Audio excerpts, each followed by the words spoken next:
watching the clock, 10,000 hours go by. I keep putting in work, the tears are filling my eyes. I swear I've never been tested like this, but this is mine. It's not a matter of chance, just a matter of time. Never look back.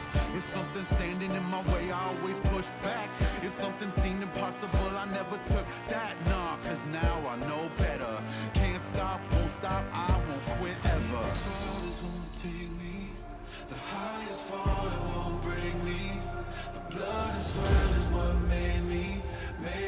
I'ma get mine, just a matter of time.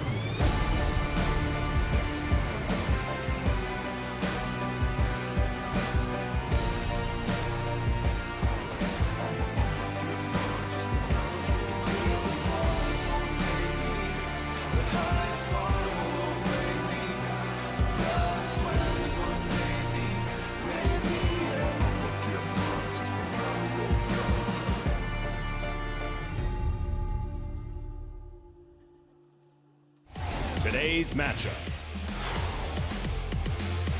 MVP. Afreeca Freecs. The Fantastic Run.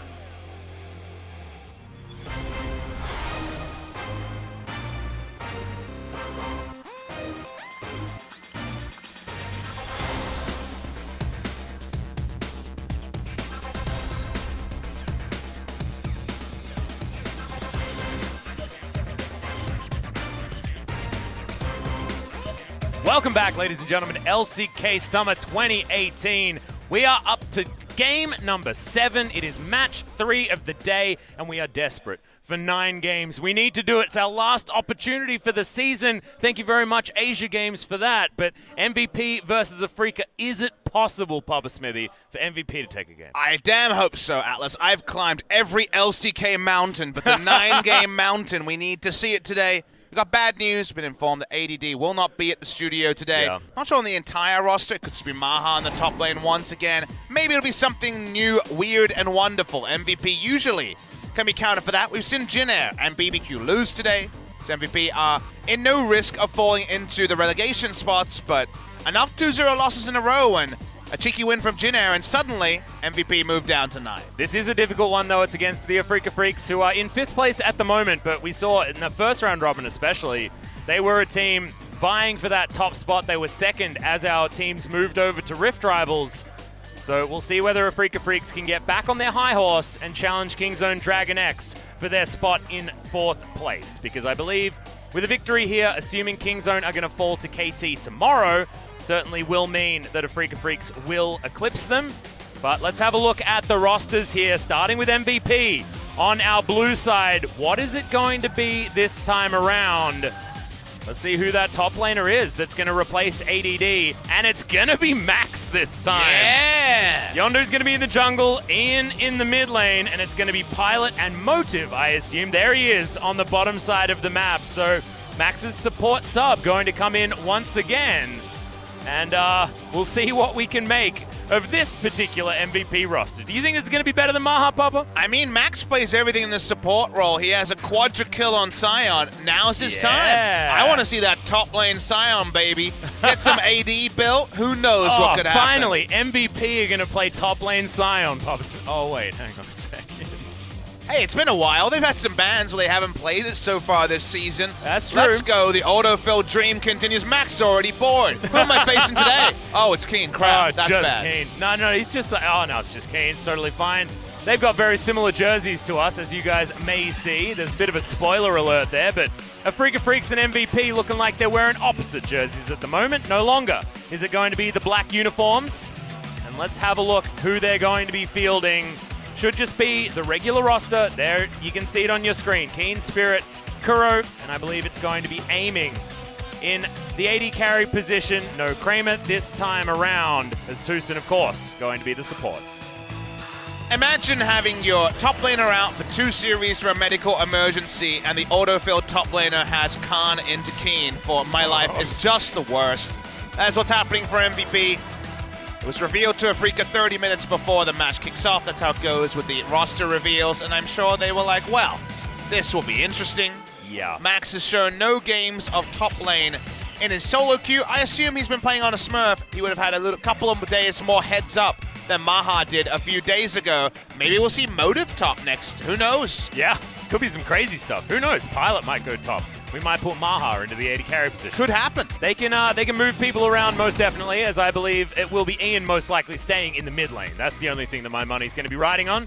Let's have a look at the runs here for both of these teams. BBQ and Gen G are the losses in a row for Afreeca Freecs moving into this match. And SKT, Jin Air, and Kingzone are where MVP are coming from in terms of losses.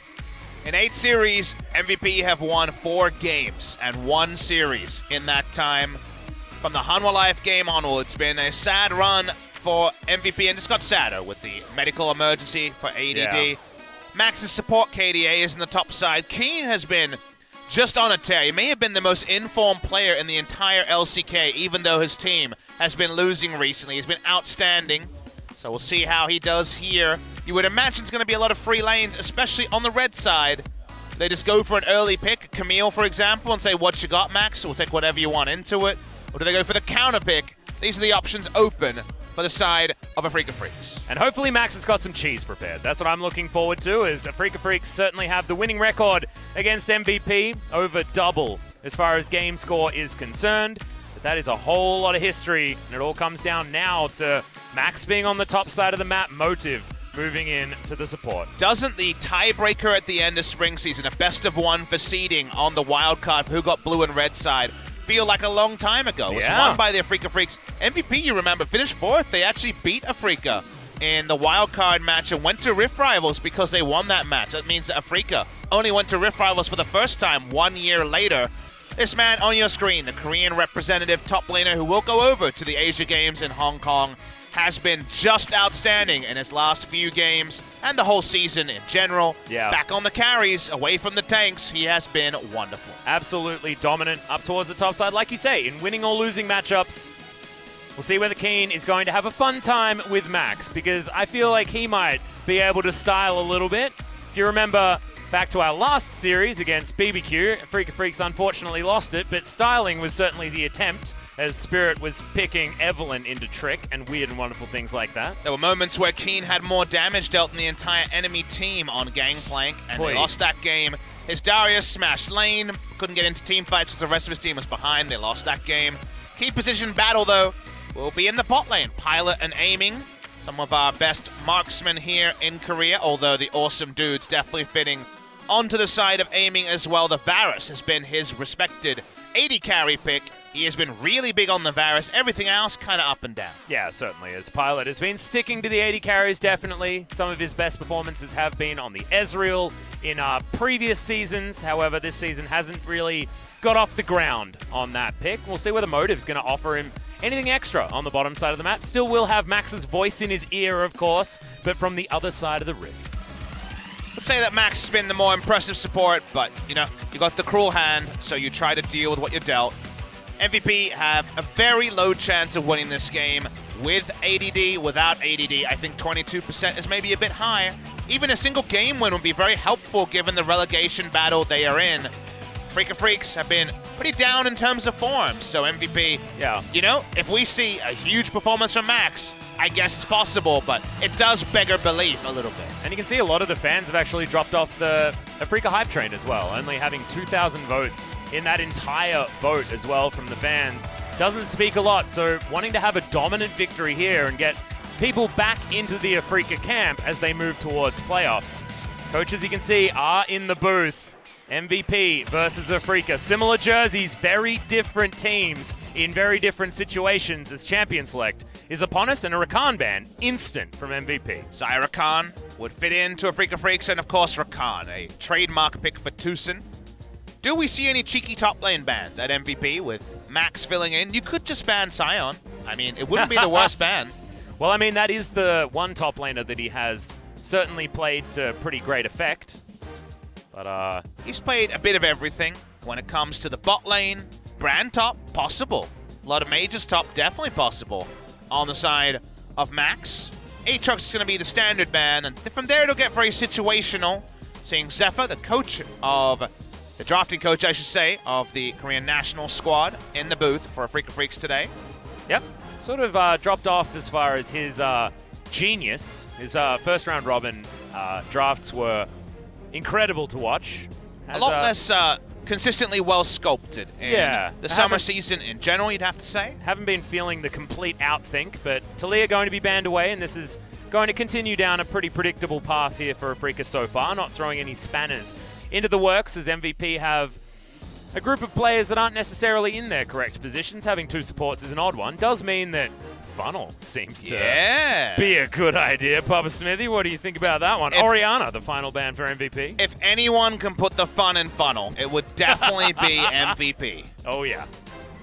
Well, hopefully they don't, because still it's Funnel, and it's frustrating. As Afreeca Freecs, do they just take away the Swain? Does seem like the next cab off the rank, as MVP have banned a whole bunch of random stuff, so a lot of things are going to get through. Nocturne open. Nocturne not going to be banned. Swain not going to be banned. See if MVP want to visit it. Would it be a flex pick? How's Max's Swain, you wonder? I don't know. How's his Trundle?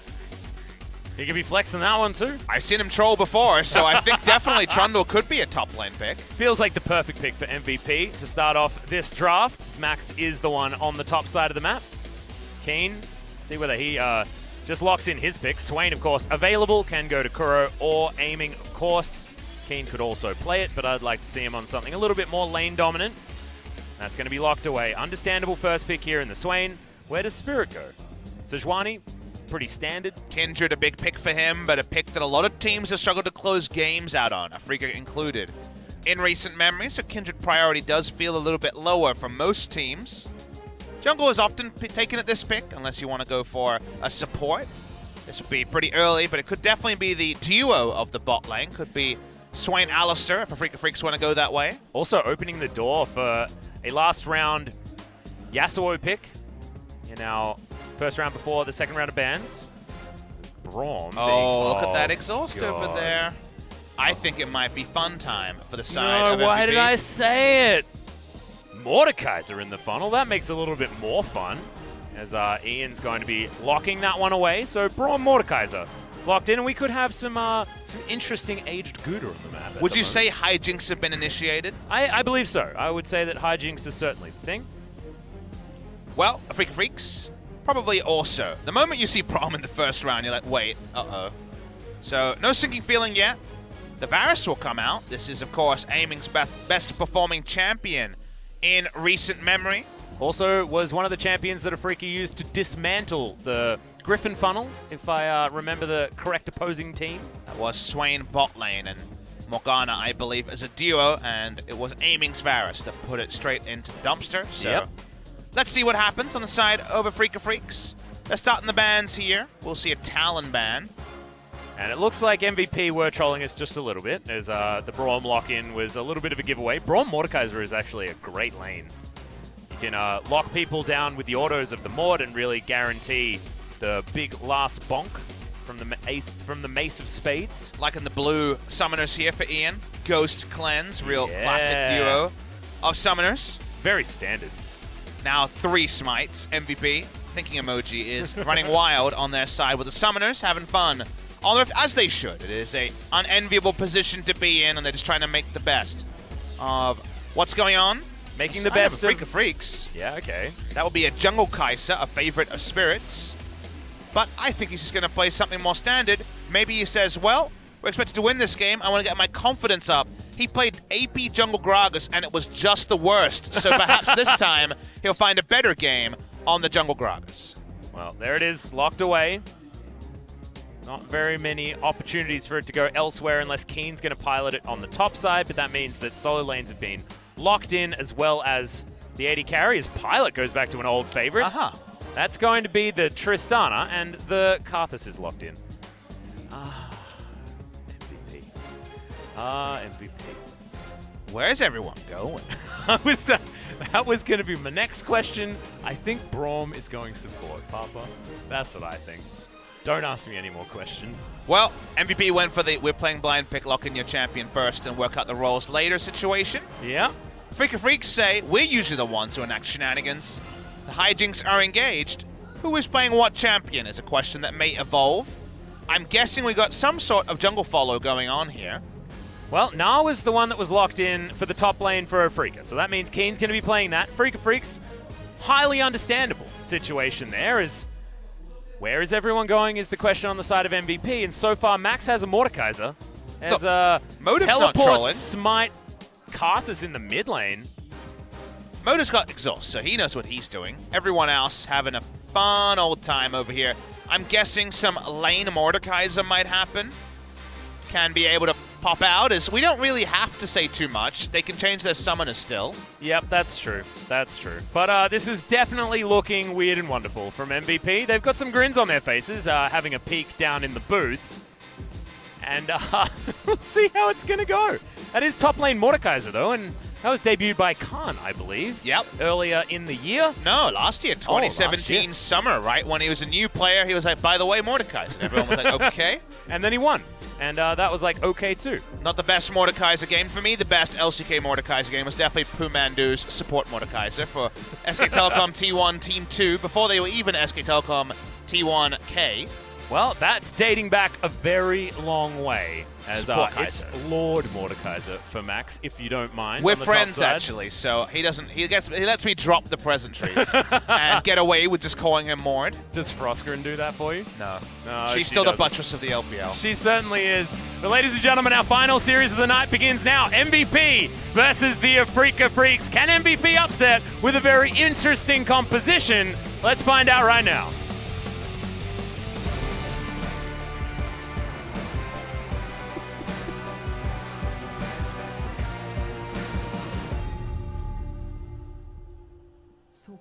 Aha.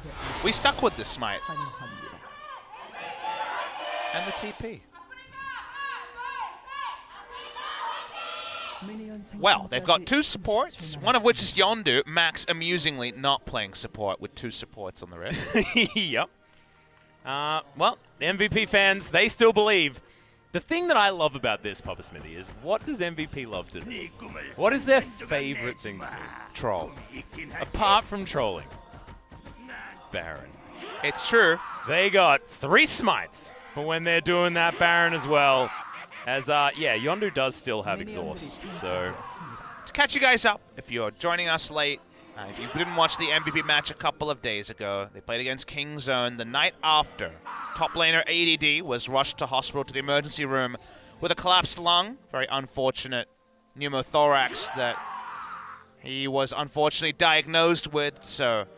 Given that I have cast teams who've had a player go down with that in the past in esports, it's usually a multi-week recovery time, so he's not available 2 days later. So obviously a very unfortunate situation for them. They don't have a recognized top laner as a substitute, and that is why they are playing Max in the top lane, although we're trying to fully understand exactly where everyone's going. Looks like Ian is going to go 1v2 bottom side.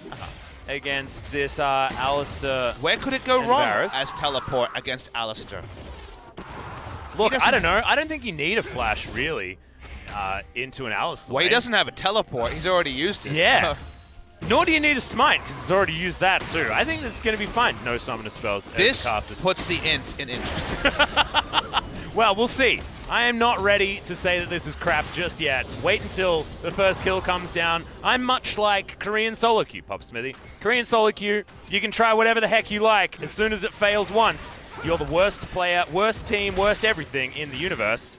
As our Pilot and Motive, they're funneling. We got multiple funnels at the same time. We're trying to funnel everything.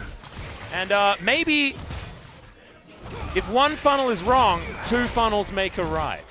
I've decided that instead of talking about the strategy here, I'm just going to let it play out and think about it after the fact.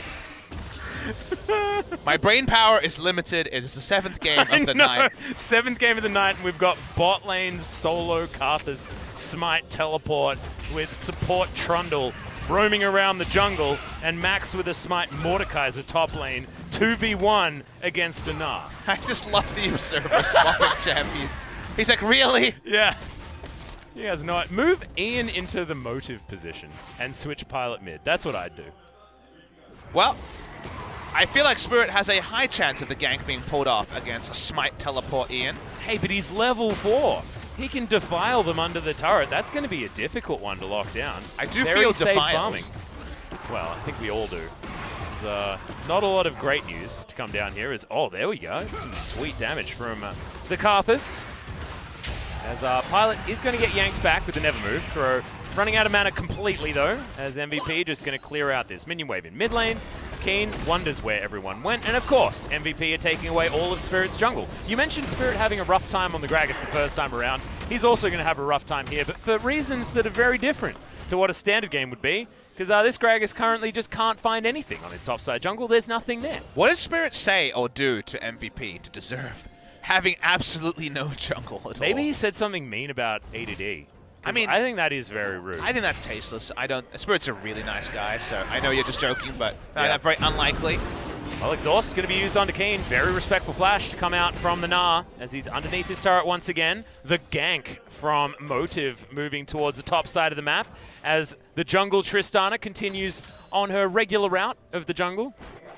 Ian has all things I wasn't expecting to say. At least quite a lot of range on the Karthus, but it does feel like countdown till Flash Headbutt Pulverize. That I feel could happen almost at any moment. Well, Spirit decided that he wants to join in. I guess Ian is the person that Afreeca Freecs is involved in. No, apparently not, because they're waiting for this turret dive. Yep. I feel like it's 100% going to be a kill, but it could be traded if they mess up the execution. Yep, this is the thing. Wall of Pain does come down there. Debuff now as Defile is armed and ready. See who's actually going to tank this one first up as Ian. Does take a while to go down, but it's good turret juggling. And Afreeca Freecs are able to lock that one up. No teleport available just yet. Minion wave thinned by the Karthus, but MVP, they knew this was going to happen. This is all part of the game plan, Pop Smithy. Indeed. The game plan that we're implying exists. I assume they've practiced it before. I can't know. Do you practice this, or is this a feel composition? I feel like this is a feel composition. I understand what you're saying. You know, like it's in your bones. You just, take some paint, dab your brush in a couple of different colors, and just see what this happens when you waft it over the screen. Yeah, exactly. I mean, a lot of us video game players don't understand the artist's way. And hey, some of the most interesting builds in the history of League of Legends wouldn't have happened unless you had a creative touch. I'm thinking of the Soraka bot Smite Evelyn, where you had to suicide to the red buff to get the extra health Revive gave you. Oh my From Season 1. I remember that. Exactly. That was so troll. And you have to be a bit unhinged to come up with that. You do. And Max is also going to take a couple of turret shots as well, as Tucson is going to be 2v2 landing finally. See whether aiming's going to be okay now that he's got a kill on the bottom side, but it's a CS advantage for Ian. Just throwing that out there. It's, yeah. Afreeca Freecs are just saying, we'll just stand back and try to play standard. However, do recall that the last time we saw a Korean team play against a team who was clearly unhinged or a bit off-center with their draft, it was Kingzone trying to play super standard against Rogue Warriors, who were running some of their crazy stuff. Yeah. Kingzone lost that game. This does appear to be the most into Crazy Town, so perhaps it'll be too much. However, Pilot walks up. Yeah, Kuro has only enough mana to use the... Oh my god, Pilot! What are you doing under the turret? Tanks it up for as long as Motive lets him, and that's an easy kill in the mid lane. Some dark technology is being employed by MVP. That's definitely some dark magic happening When here. does it become genius, Papa Smithy? When do we need to turn around and say that MVP are gods? They're going from artists to geniuses very, very quickly. This is out of the studio and into the science lab. I mean, my career was made off of a Smite Heimerdinger game 6 years ago. This one, I think, is a little bit too crazy. I really don't see the synergies here. I guess they have their own ghost and can take an enemy ghost. Yeah. Yeah. That's a lot of ghosts. It's a spooky comp, but is it actually going to work? At the moment, it's even on gold. Ian is cleaning up as much jungle as he possibly can. Spirit, still level 5. Yondu also level 5, but he's a support trundle this time around. Ian does have the spellbook, so he picks himself up a smite. Pilot has a lot of attack speed on the good old Blood Razor Tristana. Do notice, Blood Razor pretty good against Baron. Yeah. And MVP, pretty keen on Baron. It all comes full circle. You can understand where this painting was painted towards. You can understand where the inspiration has come from. You would hope Afreeca Freecs would also get the early spoilers on that one, but we've seen stranger things happen. We have. Season 3 going to be out pretty soon as well. Shut up. So let's assume that around, let's say, what, level 10, we see a Baron start? Maybe level 12. Level 12, Smite 720. 3 times 720 would be 2160 in terms of secure range. I thought you were waiting for it to add up to 666 or something like that. No, no, no. Full Illuminati factor, but this is a way to get a Drake, and that's to have 1,000,000 smites. And the Dragon is going to be locked down. Now moving towards the bottom side of the map as this minion wave needs to be answered. Tucson has moved himself back down here with aiming, so thankfully the Dragon is going to be helping out there. As Yondu and Max march their way forward with their new Dragon friend. And so far, I feel like the game plan has worked. Surprisingly well. Yeah. I don't know what it necessarily was like supposed to do. I don't know what the win condition is. Are you supposed to have like 6 turrets Supposed to kill the at this Baron. point? Also maybe the Gnar. Yeah, maybe you are going to kill the Gnar. Yeah, he's most certainly dead. The ultimate is going to straight up miss, but Rocket Jump is still in there. Pilot decides not to go as aggressive as he did onto Kuro. And Ian just going to get some cheeky autos into this top outer turret. But Afreeca haven't been able to push forward at all. And MVP have been dictating the pace of this game the entire time. They've definitely been very much on the map. Spirit has been anonymous on this AP Gragas. Stop smiling, stop laughing. We're casting a serious video game here. I just love that your analysis is, well, MVP have been on the map. They are here on some of this All I video. mean is they have control wards down. They've had first rotation to most of the lanes. They're still getting access to farm. The Smite teleport Karthus has died once. It's now changed over to the Flash because he was on the unsealed spellbook. So feeling happy about having Flash for at least a while here. They're getting access to a lot of different waves, and no gold lead is there for Afreeca. In fact, it's a gold lead to MVP. Yeah, and it almost looks like a Mordekaiser funnel. Is Max actually now unlocked on the Mordekaiser, his favorite pick? Remember, my name's Max, and my favorite champion is Mordekaiser. I feel like this is perfect. Now you've played your pocket pick story there. My name's Hooney, my pocket pick is Lucian. Aiming walks up, almost gets the turret. We'll get it very shortly. Can mention that it can't really be a funnel if 3 people have the smite. Not everyone on the team can funnel. Turns out not everyone is Spartacus. That's not how it works. Probably But not if you're taking enough the enemy jungle, then more than one person could be funneling.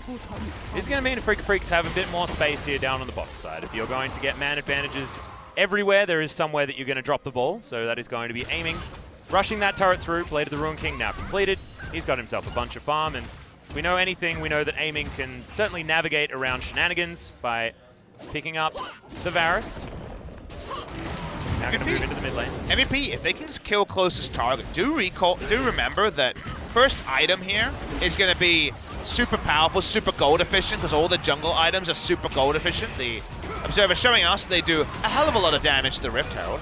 They got 5 members here around it as well. And remember, this MVP composition actually team fights very, very well if they can do it on their terms. Shelly going to be coaxed out of the pit here as Afreeca Freecs It's looking hard to try to and win the steal it Smite away. War. There's the ultimate coming in from Spirit, but it's taken by MVP, and Spirit now has to get himself out of the way. Pilot, another aggressive move. It's changed the corruption. Do get themselves in there.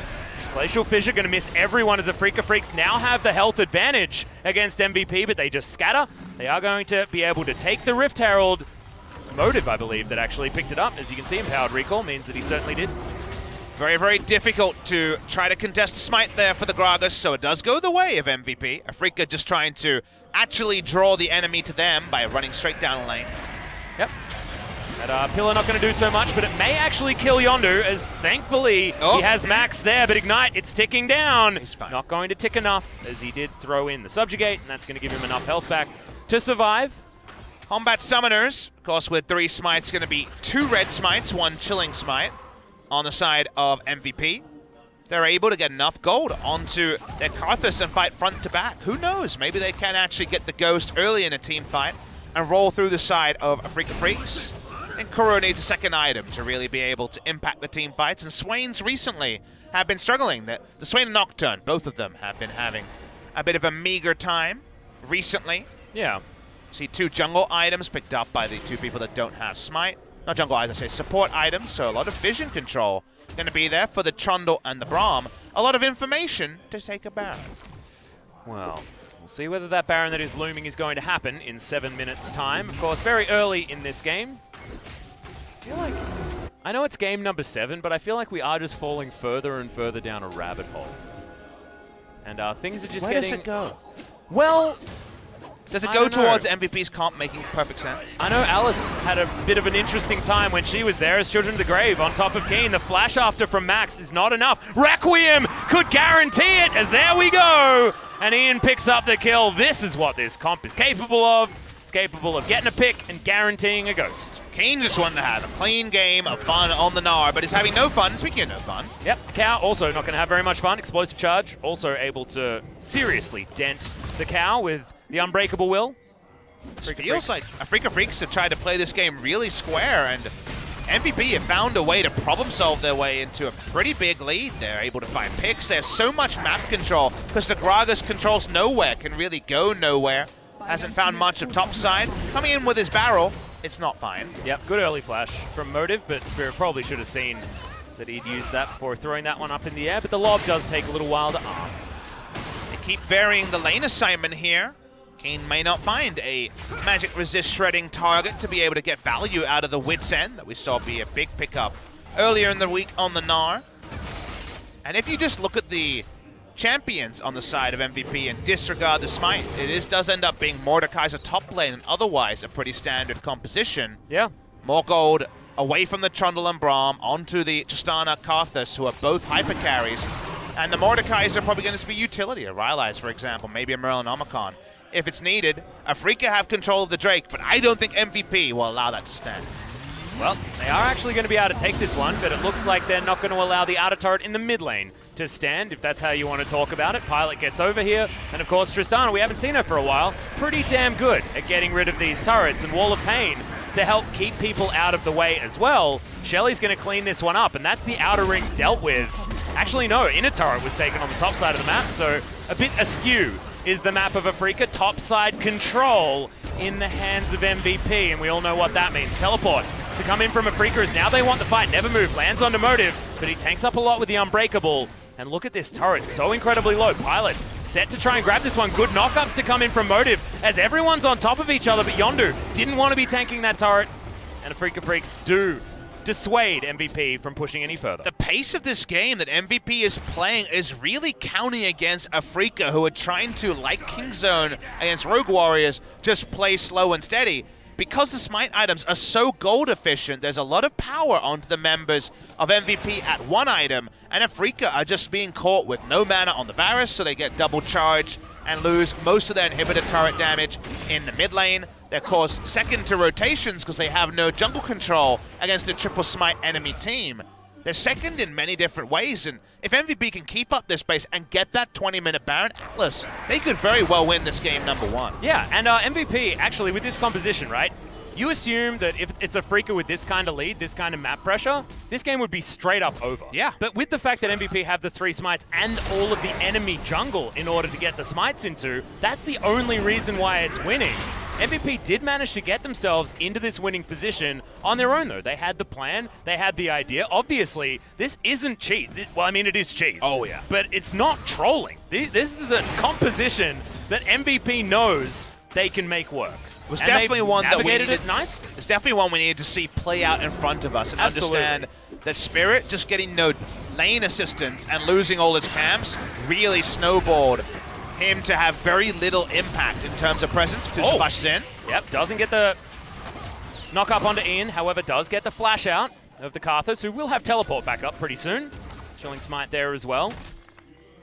And MVP clearing out vision around the Baron. Still not available for another 2.5 minutes. Have to keep your eye on that particular clock. I just feel like everything is backwards. Trying to look at where the power is, where the control is, who's ahead in gold, who's ahead in farm as far as the 1 versus 1 matchups. It just doesn't exist. You can look at the total gold and see that MVP's winning, but you can look at 3 turrets to 1 and understand that definitely.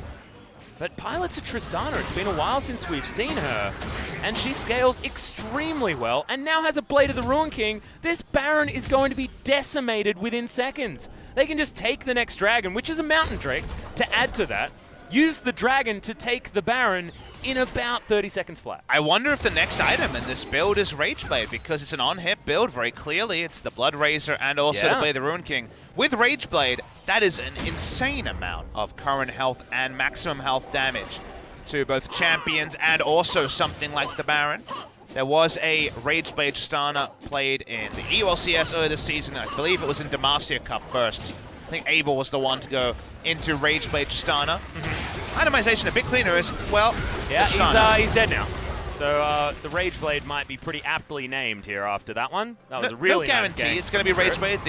Some of the Zeal items are a lot stronger than they were back then a couple of patches ago, but fun to wonder. As for now, at least, he's like, I need a QSS. He's going to be able to pick that one up. Pretty easily done there.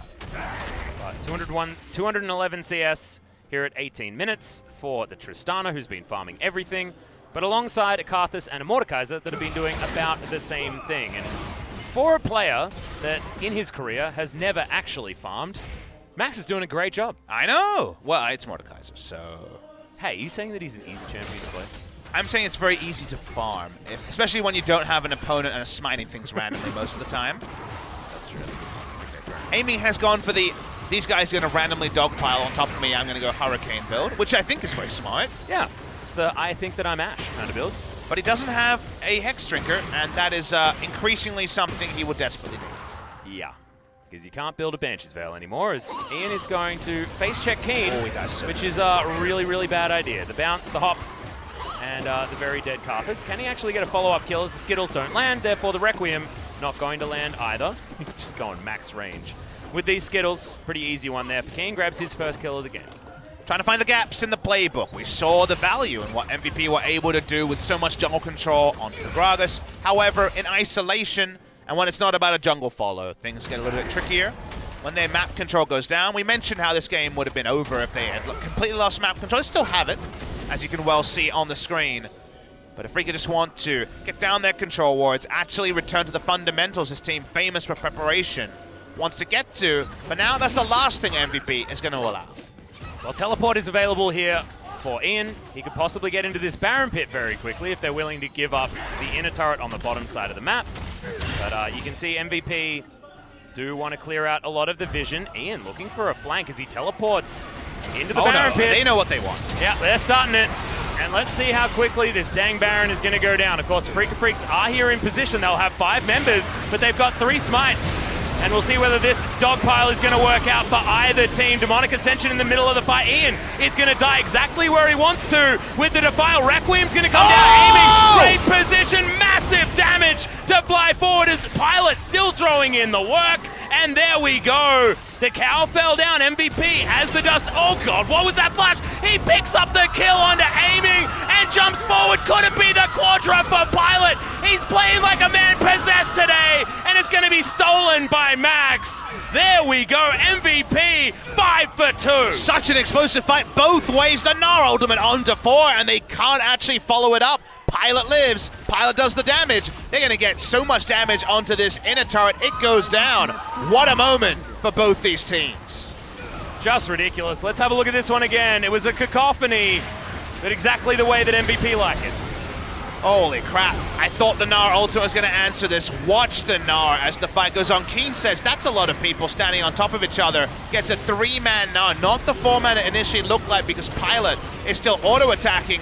But some members get low. Kuro is left to the wolves, and when one is left to the wolves against Tristana, Pilot fancies his time, flashes in, has the QSS at the end to not be CC'd. That means Spirit is exposed. Doesn't matter that there's no health on his friends. Tristana cleans up. Yeah, stunning stuff, and like you say, Gnar ultimate not quite hitting Pilot was honestly make or break. I feel if that didn't happen, then that would have been a very different team fight. Tristana positions next to that wall. The team fight ends. On to such a big play. Keen makes the team fight Gnar work in a way. We haven't seen a 4-man Gnar in a long time. Yeah. But that's all he does. 546 damage is the Gnar ultimate, but nothing else in the team fight. And MVP say, wait, what about that Baron that we have 3 smites for? They're going to move towards it. Remember, a lot of summoner spells down on cooldown. And there's Kuro on the bottom side of the map. He's the only one that can actually be there as he's the one with the teleport available. His smite is getting higher and higher now. Level 14 on Pilot. Compared to the level 12 of aiming. He just went back and purchased a full rapid-fire cannon as well. Gonna go for Infinity Edge, you'd have to imagine now. So bridging away, not going for the Rage Blade build after some of the Zeal itemization was made a bit cleaner to purchase. Definitely can poke with the best of them with a build like this. Yeah, and draw a bead now. Level 14 means that his range is really considerable. This is hyper carry Tristana like we haven't seen before. Man. 3 level 14 smites against a level 12 smite from Spirit is definitely a disaster. Not to mention the fact that everyone that has smite does ridiculous Baron damage. We got Leandri's on its way for max as well, and that is going to be eating through the Baron alongside Ian, whose Skittles already do it. Not to mention Pilot, that just can remain unspoken about. Ian has gone for a max AP build because you get enough mana sustain from the blue buff and also ducking into kill a camp or the Rift Scuttler. Yeah. With this Karthus build, you don't often get to skip the tier or the Rod of Ages on a Karthus. And Afreeca are now staring down a potential loss to this very creative MVP draft that seemed like it would never work. Yeah, didn't look like it on paper, but that creative little ward is going to be taken away here, and MVP have sole possession of this Baron pit vision-wise, aiming, making his way back in, and there are 3 control wards on Tucson as well. So thankfully, we do have the opportunity to get around the back of the pit, hopefully get that one warded up, but MVP often don't care about that. They're going to roll straight right onto now. it. They're just going to jump in, and Spirit, how the heck are you going to be able to outsmite this triple smite and all of the Baron damage that's coming in? Kuro, bit of a late teleport. This is going to be Baron going over to MVP, but now, can Afreeca actually find the engage they're looking for? Tucson says yes, but still some high health bars on the side of MVP, and they take down the Alistar already. The Gnar starting to pop off in this fight though. Gets a double kill already as he jumps forward. Doesn't get the hop. And there's the Buster shot to make sure that he can't push any further forward. They get the Baron, but that is going to be about that. And they lose 3 for nothing. This time aiming. Tucson.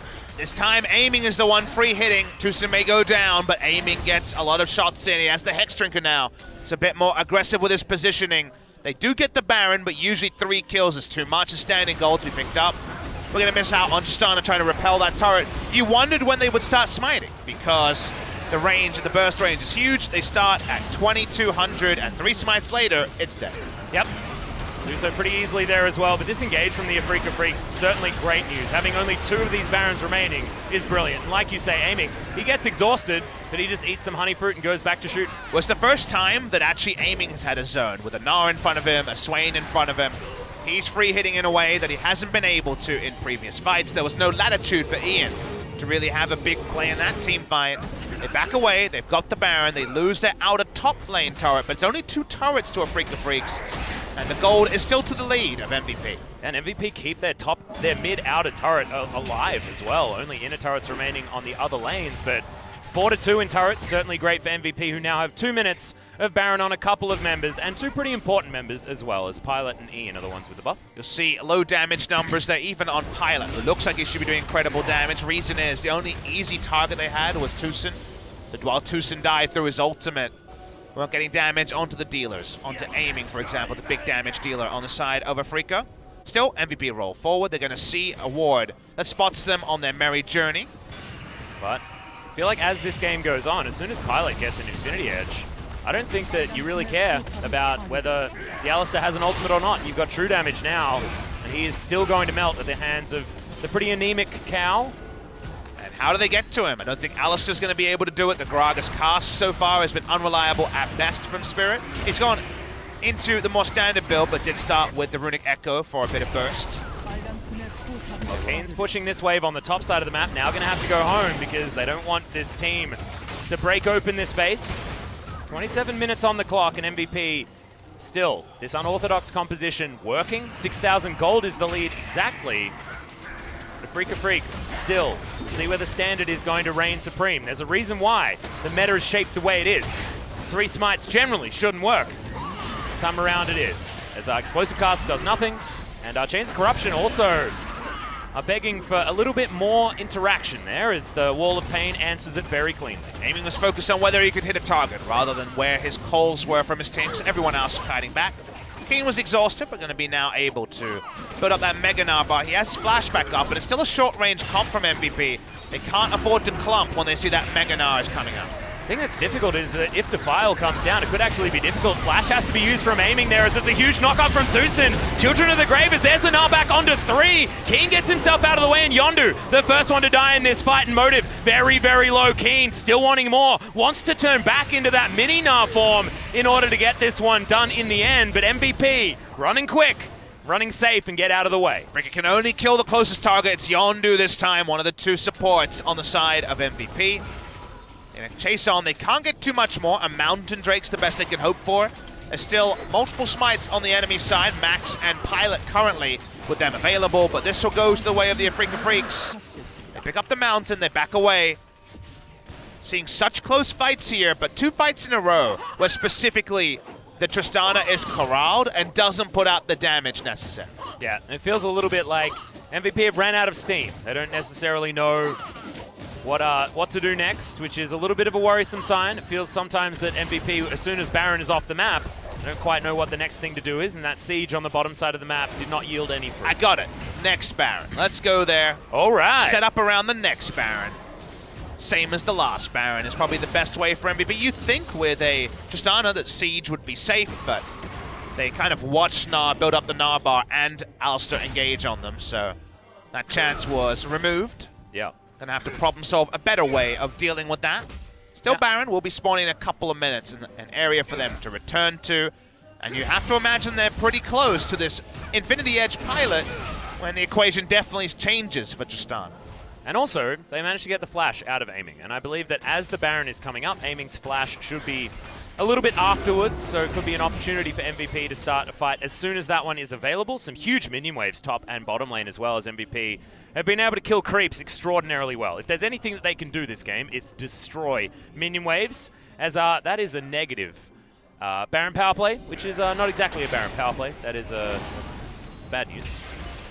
We'll see what Ian does in the next fight, because he's kind of been zoned out at 2 fights in a row. We haven't seen the aggressive flash into backline clogging that a passive of a Karthus can do. Not saying that Karthus needs to die every fight, but I think aiming's getting too much free autos off, which is a sign that maybe the Karthus has been too conservative with his position. I was a little bit worried as Pilot was standing on top of a ward, but MVP now group up as 5. Baron is up in a minute's time. That's why MVP are all together. They want to pick it up as soon as possible. Pings down onto the Gnar as Pilot's going to move in. He's got his big sword, by the way. Infinity Edge is now complete. The Knight's Vow is on him. It's Pilot's fight to lose. You feel like he really is surrounded by people ready for him to carry. Well, 50 seconds on the Baron, and Pilot is moving towards the bottom side of the map. Afreeca moving their way up towards this turret, but Wall of Pain onto the minions. And I have a feeling they're going to have to kill this one without any creeps around if they want to take it down at all. Guardian Angel's big for Keen. Baron spawning in 35 seconds. Definitely set up to win around that area, our MVP. Only way it goes bad is if they face check into the Swain and the Varus ultimate and get clogged and killed where they stand. And our Pilot now with Draw a Bead at level 17 rank. Oh yeah. As well as the Rapid Fire Cannon. Good God, he can do a lot of damage from a long distance. We'll have that one armed and ready, but now 10 seconds to go. Tucson's going to make his way back through. We've got all ultimates available for both teams. This is exactly how MVP want it. They want to fight the enemy team and the Baron at the same time, whether they take it or not. And just to soften them up before this, we're going to throw a Requiem in there, and the Baron is going to be started. And so, all right, you're going to have to now take us down without 300 points of your health bar, as Afreeca still want to give it a shot, as there's a big 3-man knockup coming from Tucson. Are we going to get it from Ian, who just jumps into the back line, aiming, struggling to get the work done, but Pilot isn't. Good God, it's a double kill already. Can he get the rocket jump resets? The answer is most likely yes, as Kuro goes golden, but only for a moment as he gets stunned, taken down. Yondu is going to grab the 3rd kill in the fight, and MVP, they don't give a crap about 2 extra people on the map. They want to take down the Baron. When Tucson goes that far, there's no way for aiming to follow up on it, so it should easily be Baron to the side of the Afreeca Freecs. Tucson to MVP, sorry. Tucson helping out, doing his assistance. They're going to push through mid lane. They're going to get an inner turret here, most likely are the Afreeca Freecs, but the Baron, trivial pickup for MVP. Exactly. And so that is going to be 2 turrets in the mid lane. Afreeca grabbed the outer and the inner, so that is good news. But this was really cute from Ian. Just soften them up before MVP start off this Baron, and then Afreeca Freecs have taken more damage than the team that started Baron. And even though the comps and the summoners are weird, it really does at this point become which marksman is doing more. Aiming is exhausted. Ian runs at him. He awkwardly runs out of mana because, of course, low mana build from the Karthus, so it doesn't have quite the same threat. But from there, Kuro is exposed. They don't have any other way to get to Pilot in the backline, so it will eventually be that Baron for MVP. A bit of gold picked up by Afreeca. They do take down the inner turret in the mid lane. Tucson still alive. That's weird. He's now dead. And Tucson had a Baron buff as well, which is an odd one.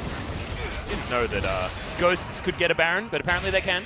Ghosts can do some weird and wonderful things. Well, Pilot can't do much more shopping because he is at 6 items. Yeah. He is tremendously far ahead, and maybe it was just all misdirection as another zoning Requiem. Yep, it's going to do a fair bit of damage there as well, as they're just buying space for Pilot, who ignores the Vision of Empire for the majority, and they can't kill the minions in time. MVP will break open the Afreeca base, and it's an odd composition, but by Jove, it's working, Papa Smithy. It's odd summoners and certainly odd lane assignment, which is what caught us off guard, but the champions together do have synergy. They have allowed Pilot to get all the way to level 18 Tristana, something no one else has been bold enough to do this season. I don't even know what summoner I don't even know what summoner Ian has. What summon is that? What the heck? Is that Clarity? It is. Clarity still exists? They added it to Unsealed Spellbook for a bit of fun. Ah, that was it. You know, haven't seen that in my games. And he also just used it for no reason, decided, well, that summoner spell was Well, stupid. I mean, of course, Unsealed Spellbook has the mechanic of switching through, so just trying to get his primary summoner on a shorter cooldown, but there was a Clarity in a pro gaming career. It happened. That did just happen. Timestamp was about 34-35, I believe. There we go. Well, Ian, I believe, just started the teleport, but he's heading topside. He is. They're just trying to rush this one. Well, Dragon's going to go over to Afreeca, but do MVP care? Looks like the answer is no. And it looks like the most important Drake for a Mordekaiser comp seems to be the first, because they haven't got any after that. You know, they've had bigger fish to fry. 30% extra damage to the monsters and the minions. I don't know if it matters. Afreeca dealing with a bit of a zoo here. How will MVP react? Can Afreeca do anything about this Tristana? Well, the Unbreakable's right in front of him as it's going to be eaten. The Chains of Corruption by Motive. He is going to go down, but has enough been done here as Tucson belting down to the Children of the Grave coming in from Max. Goodbye. And see you later, Cal. That is going to mean 5 versus 4 is available as Tucson. He's defected. He's on the other side. He thinks this comp's really cool, and he wants to join MVP. Does get taken down by his teammates for it. And MVP now pushing super creeps into the base. 20 seconds left on this Baron buff, but they have a super minion empowered and moving towards the base. They want to take down the last remaining inhibitor turret, but don't quite have a creep wave. Got a tutorial on it. They're walking up. Keen is now transformed. Won't have that Mega now for much longer. And Pilot has draw a bead at max stacks as well, so he's able to get auto attacks off from obscene amounts of range. They'll get rid of all the inhibitors, and MVP, I think they may have done it, Papa Smithy. I think this composition with the triple smite, double support is going to work. It's a mouthful, but it seems to be an effective mouthful for the side of MVP. Afreeca are running very low on ideas here. Just like us, they didn't know what to make of it till they saw it in action. But because they got through the laning phase unscathed, the Karthus died once, but certainly wasn't super punished with the teleport smite, and then could easily just move over to the flash because of the Unsealed Spellbook. They were able to get the very gold-efficient first item, Runic Echo, and other pickups here across the map for MVP, and Tristana hit 6 items. That's all you need to know. Tristana getting those items means she is going to be hyper-relevant in the late game, and she outranges almost any threat on the side of Afreeca Freecs. And this time, they were able to actually get a Baron power play that's worthwhile, and they've opened up this base to an extraordinary extent. Afreeca are going to be pretty happy with the fact that they've got 3 Mountain Drakes trying to fend off all of these waves of super creeps. And yes, they do have some wave clear. Keen, Kuro, and Aiming do a fair bit of damage to these creeps, as you can see demonstrated on your screen right now. But they won't have any ability to move towards the next Baron that our MVP should be able to gather for themselves. Remember, this game isn't over just yet, but breaking 3 inhibitors, it takes takes a lot of pretty impeccable play to get back from that, and it will most likely take a throw from MVP. It just seems so hard to do anything to the Tristana. Even zoning the Tristana seems impossible. Karthus and Tristana, so much hyperscaling that has been achieved. They're both level 18. They're both basically item capped. Keen walks up. I believe he has the Hurricane to try to help. Sorry, the Hurricane was just on the Varus. Yeah, Aiming has one of those, but Wall of Pain comes in. That buys space for MVP, and they just want to usher these minions towards the Nexus turrets. They haven't taken any damage just yet. which is good news for Afreeca.